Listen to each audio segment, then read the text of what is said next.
ভাষা 108 জন যা করেছে সব নবীদের থেকে, নবীর মাদের থেকে, নবীর সাহাবীদের থেকে, নবীদের চাচা থেকে শিক্ষা নিয়ে এই হিকমতটা অবলম্বন করেছে।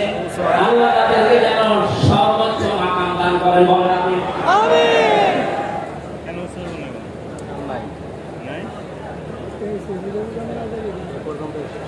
বেয়াদবি করলে যে মানুষের জীবন ধ্বংস হয়ে যায়, রাসূলের সাথে তার প্রমাণ পেয়েছি নবীদের চাচা আব্দুল্লাহের জীবন থেকে।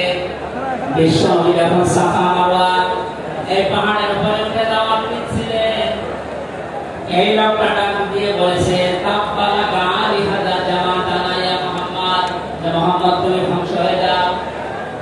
তাফসীরের কিতাবে সূরা লাহবের তাফসীরে পড়েছি, আবু লাহাব মুহাম্মদ রাসূলুল্লাহকে শুধু ধ্বংস হয়ে যাক এই কথা বলে নাই, সামনে একটা পাথর ছিল, পাথরটা হাতে নিয়ে নবীর দিকে নিক্ষেপ করেছিল। আর ঢাকাবাসী খুব খেয়াল করে সবাই, এখানে আমার দুটো পয়েন্ট আছে। আবু লাহাব ১,৫০০ বছর আগে মুহাম্মদ রাসূলুল্লাহর দিকে যে পাথর নিক্ষেপ করেছিল, তাফসীরে ফি জিলালিল কোরআন মুফাসসির লিখেছেন সাইয়েদ কুতুব যে নবীজি সামনে পাথরটা পড়েছিল, নবীর শরীরে লাগে নাই। আল্লাহ পাক সঙ্গে সঙ্গে তার জন্য আয়াত নাযিল করলেন, শুধু এই হাতের জন্য না, তাব্বাত ইয়াদা আবি লাহাবিন ওয়া তাব। ইয়াদা ছিল শব্দটা, ইয়াদা বি বসন আল্লাহ দিয়েছে। আবু লাহাব পাথর নিক্ষেপ করেছিল কয় হাত দিয়ে? আরো জোরে আরেকবার বলে, আল্লাহ তাআলা দুই হাত ধ্বংস করে দিলেন। জবাব দিয়েছেন মুফাসসির এইভাবে, আবু লাহাব যেভাবে পাথর নিক্ষেপ করেছিল, এক হাত দিয়ে কিন্তু তার বাম হাত একটু নড়াচড়া করে সাপোর্ট দিয়েছিল।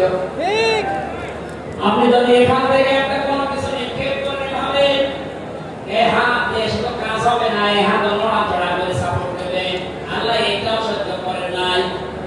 নবীর বিরুদ্ধে যারা অবস্থান নিয়েছে, যে যতটুকু তার সাথে যারা সাহায্য ছিল, সহযোগিতা ছিল, আল্লাহ তাদেরকে ধ্বংস করে দিয়েছেন। এই 15.5 বছরে আল্লাহ নবী আদর্শকে, তার শিক্ষাকে, শিক্ষা ব্যবস্থা থেকে ডাইরেক্ট তার হাতের মতো, অনেকে বাম হাতের মতো বেসঙ্গতা দিয়ে নাড়াচাড়া করে উল্টিয়ে ফেলেছিলেন।